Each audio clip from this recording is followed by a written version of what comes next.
Hi, welcome you all for my presentation. In this class, I am going to discuss about the four most important concept of file system, that is file system security. Why security is necessary in the file system? Because all our information or data are stored in the file, so that the security plays a vital role in this concept. So if we are talking about the security of the file system, so if are we going to have any encryption algorithm here, or any key concept is here? Do we have any such a mechanism? If you are thinking like that, absolutely it is not at this present, but we have some other alternative mechanisms are there to enhance the security of the files, because all the sensitive information are stored in the particular record or files. So in basically in a system we categorize the different types of users, like individual user, a group users, and a supervisor or a administrator. So everybody is having a certain privileges to access the particular resource applications or resources, so that we can able to increase the performance of the particular systems, and we can achieve the quality of service with respect to the security. So what we are going to do there is we are maintaining the access control list for the various users. What are the permissions they are going to have? So that is called as a privileges. So those privileges we are going to maintain into the list. That list is called as access control list, that is a ACL. Okay. When the user log on into the system, that is when the user is having a username and then password, so after successful login, then a user has a it means after successful login they granted the permission, so they can access any of the applications or files which is located in the system.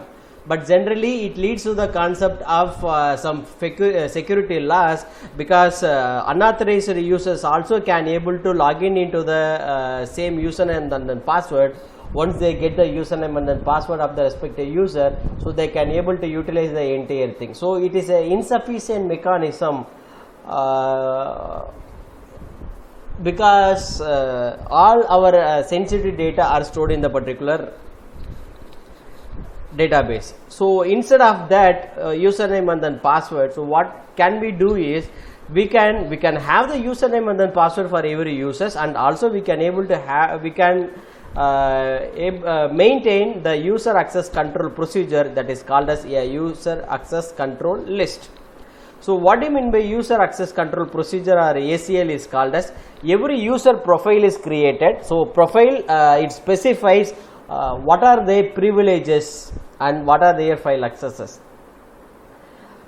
So once if it is created, then the system is enforcing the rule based on the user profile. So it has to apply some rules on the user profile.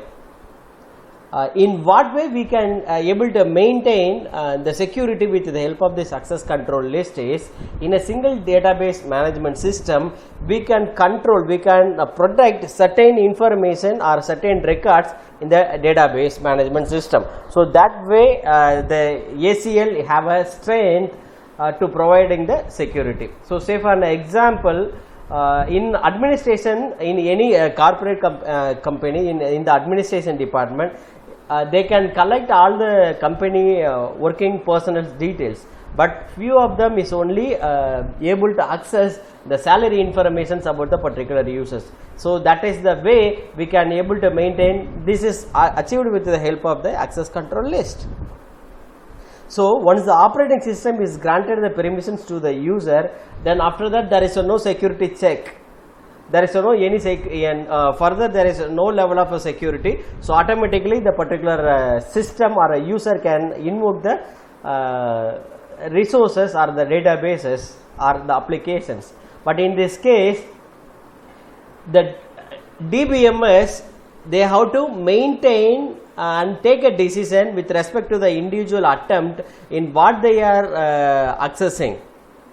So based on this accessing, the database management system make a decision whether they are the legitimate user or unauthorized users. So that this decision not only depends upon the user identity, it also the specific parts of the data being accessed, and even on the information already sent to the user. So in general, mode of access is called as a access matrix. So this is an example of access matrix. This is only, I said, is ACL access control list. See that in access matrix we are having so many number of users. All the users are listed on all our objects. Now I am going to specify, this is called as object. All our objects are specified here, or some way I can say all our resources are located here. So in this access matrix, take an example of a user A and file 1. For user A and file 1, they are having a certain privileges to access a particular file 1. For user A, they are the owner. User A is created the file 1 and they are having the read permission and they are having the write permission. Whereas in file 2, there is no read permission and there is no write permission. And for file 3 is created by the user A, so they are the owner and they are having the read permission and write permission. This can be changed at any point of time. This can be changed at any point of time. Okay. So to have this, we have three basic elements which is associated in the file system security. So based on these elements only we can able to perform the security checks. One is subject. A subject is called as an entity capable of accessing object. That means what are the content which is resided in the particular process which is equivalent to the particular process. If any user or application actually gains access to an object, it's only through by means of a process. So what do you mean by subject? Subject is an entity capable of accessing objects. It have a various object or a various resources. Next one is object. Object is anything to which access is controlled. In where exactly we want to have the privileges, read permission and write permissions, that is called as object. That item is called as object. Example, file portions and software objects like Java objects. And third element is access rights. Access right is in what way all the objects are accessed. That is called as a access right. The way in which an object is accessed by a subject. So examples are read, write, execute, copy, all other are called as access rights. Now you are very clear about this access control matrix or access control list. Now this access control list can be accessed in a two-way. That is the decomposition is possible here. Every user can take it into the different dimensions also. Some user may say that it is access control matrix with respect to the column wise. So if they are accessing, if they are decomposing with the column wise, so obviously they will get what are the privileges of the particular user for the object. That's why they said it is access control matrix. In some of them, in other dimensions, we can say in row wise, we can say it is called as, we can get some tickets to access the particular object. Okay. So one dimension, as I said, is identified as a subject. Now this access control mechanism, it gives the access control to the individual users or a group of users, and apart from where the security is right now is apart from it also give the access control to the terminals, host or applications instead of or in addition to users. The other dimensions list the object that may be accessed.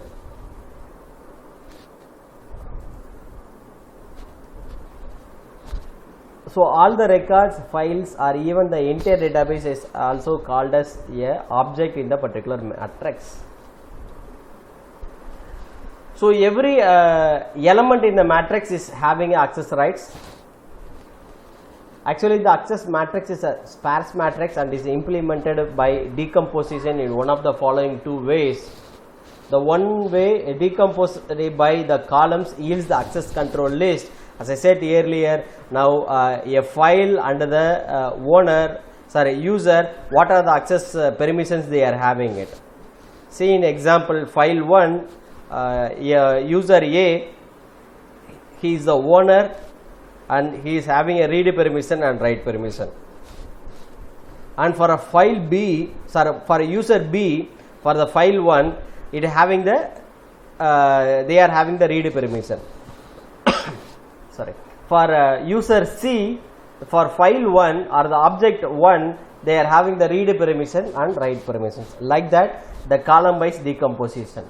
And when we are when we say the access control list, it consists of the two major components. One is the list of users and their permitted access rights.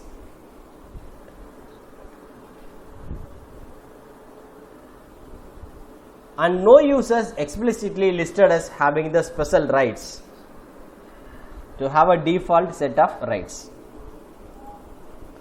And the second dimensions by rows yields capability tickets. Now this capability tickets is called as a ticket is used to access the particular object or the operations of the specific user. So the capability ticket specifies authorized object and operations for a user. Now this ticket can be collected by a user and may be authorized to loan to other users or give them to others. So in that case what will happen is unauthorized users gain the access of the particular tickets and they may possible to forge the tickets from the legitimate user, intended users.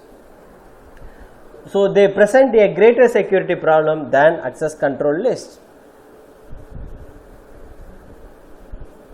So this is the way the ticket has been maintained with respect to the user, because it is a user A.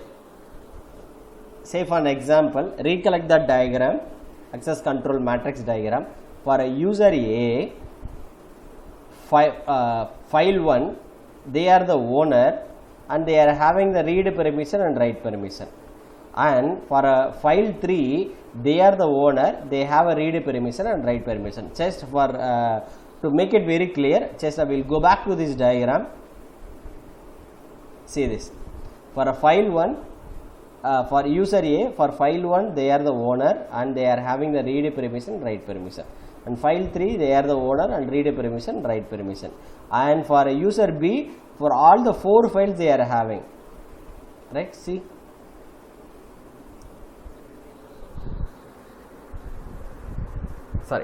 see all the 4 files they are having,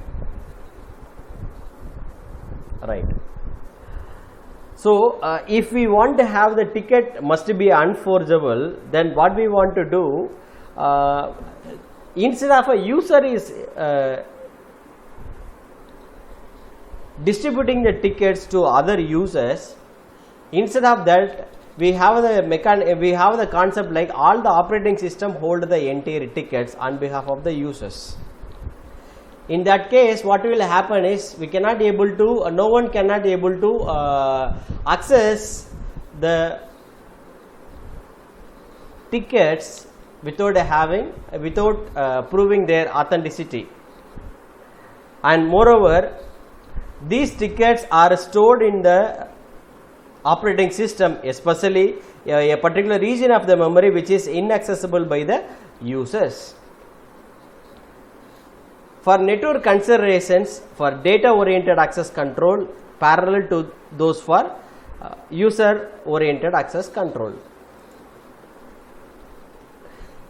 Suppose if the operating system is giving the access to the certain users, then if we are talking about in the networking, automatically what we are going to do is we have to encrypt, we may need to perform the encrypt to protect the data during the transmissions, because the unauthorized users will gain the, if we are sending the plain text data, the unauthorized users gain the particular access and they will steal the data. So to overcome that, during the networking concept, while transmitting the data to the authorized users, we have to perform the encryption. Now, if we want to have this data access control is a decentralized manner, that is controlled by host based database management systems, controlled by the host based database management system. If we are having any network server exists, then automatically all the functions what we have discussed is everything is based on the networking functions. It becomes like as a networking functions or network functions, right? I hope you are very familiar with the file security right now. Still, if you have any queries, you kindly please send queries to me so that I will resolve all your queries. Thank you.